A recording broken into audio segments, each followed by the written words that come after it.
So this is going to be a tutorial for lower body recovery. Except in this sense, you're going to be thinking of lower consciousness fulfillment. So like what's going on with your legs? Your legs are the foundation of the wave. They're kind of the depth of the pool that you're in. So if you have what most people consider to be strong legs, you have a larger pool of consciousness within which to kind of like swim and float.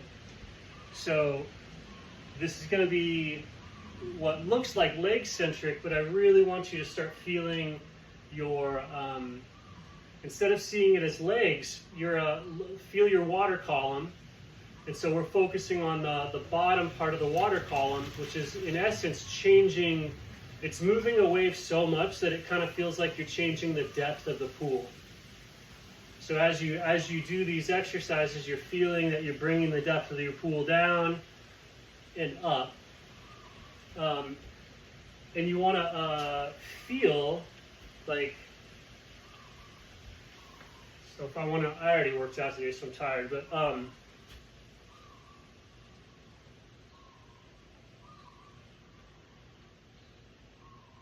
you can feel where your center of gravity is, where the surface of your wave is, and then dip that down and bring the whole thing up. So if you focus on that, and then centering your being and centering your legs, especially in that down and up, and make sure that your body is riding it. So you've got your water and you're just going down and up, and your body is just floating up in it or falling down with it. So you're not doing a what would you call it, like a quad extension. You're not extending your knee, you're not flexing your hip. Those things will happen, but what you're doing is you're feeling your center, dropping that, and then making sure the entire body is riding up or down in that center, and you'll feel that as a full body exertion. And you just want to make sure nothing falls out of that, especially the legs, but really nothing. And so you want to be able to, you'll find that so what this training is doing is that you'll notice that this, if you're not warmed up or you're not strong, is unpleasant. It gets unpleasant very quickly to be actively raising the consciousness, to be actively raising your body water, the way that you actively raise your center of gravity in a squat. To when you raise it up, you'll find that immersion in the extra consciousness is unpleasant. It's suffering. It's something that you want to avoid. And it's similar to a cold water shock. So you'll see it'll tend to cause the movement pattern to be avoided, or the effort to not be exerted to avoid that discomfort, that burn. And so you can keep the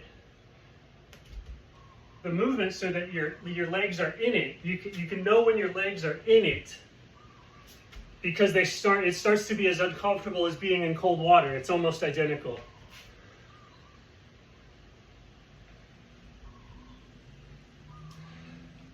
And then once you're able to feel that, right, to feel that you're in that leg exertion, to where you're dipping your legs and your lower body into the consciousness of being, and letting the rise and fall of your center of gravity dictate what your legs are doing.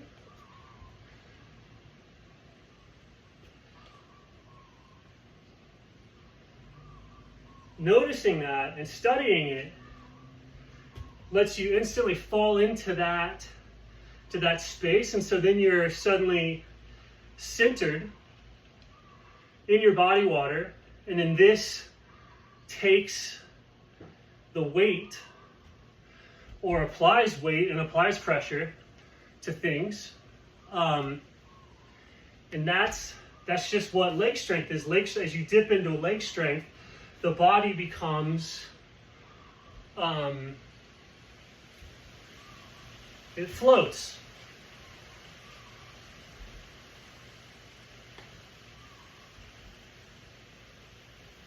So as you kind of fall, as this upper pattern here learns to fall into the legs fluidically, that falling into the legs causes flotation.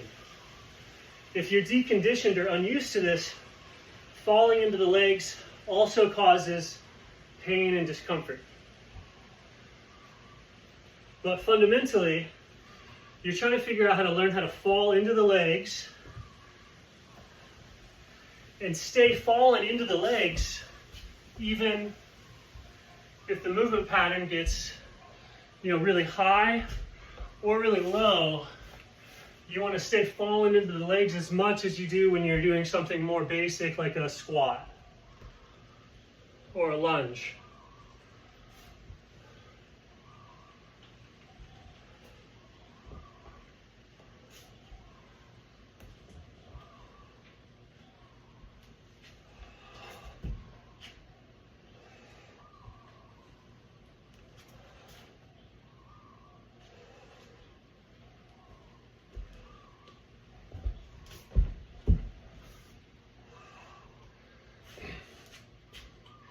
Yeah, and so falling into that increases like the tub or the pool within which you move. And as you center yourself in your consciousness, things become lighter and more buoyant, so you feel stronger. So if people don't understand, if they're ignoring this layer, they just do these activities, and then the things that they touch or interact with are more buoyant to them.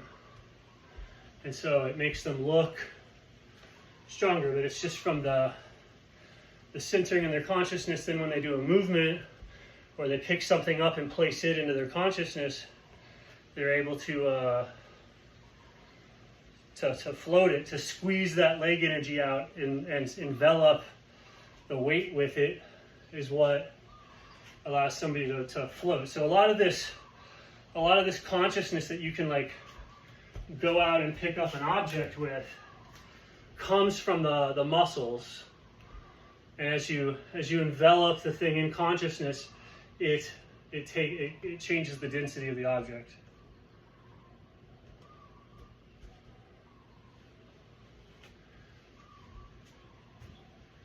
So legs, it's best not to think of legs as like muscles down here for walking, but it's more like it's a huge reservoir. It's the foundation of a wave that is your arms or your activity or the thing that you're doing.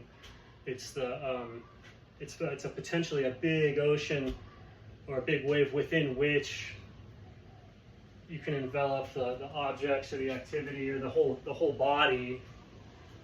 And so that's why it's like not a strength thing. That's why you see some people are just athletic. They can just do power moves. They can just do the things because they're just centered.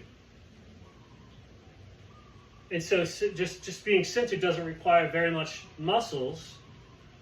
But if something's broken or compensation patterns, you can get a ton of centering in some muscles, and then that can offset, like that can carry or offset lack of centering in another area, and you can like pick up the dead area of the body with the hyperdeveloped body, the same way that you can pick up a dead object with your living muscles. Like if you hurt your back, you can just pick up the back with the legs that are still functioning. Like that sort of thing happens all the time.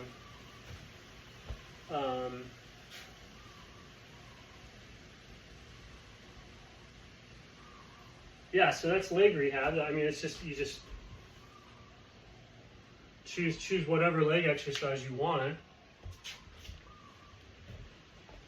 and just go up and down and make sure that the The legs don't leave the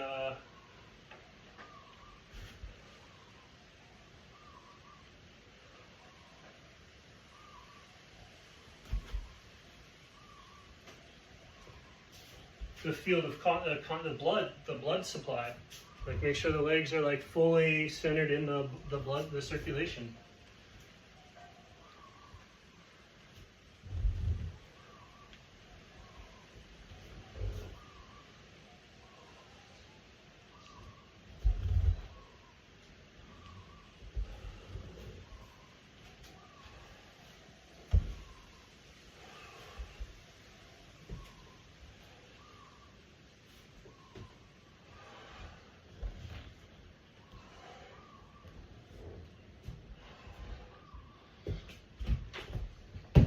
Whoa.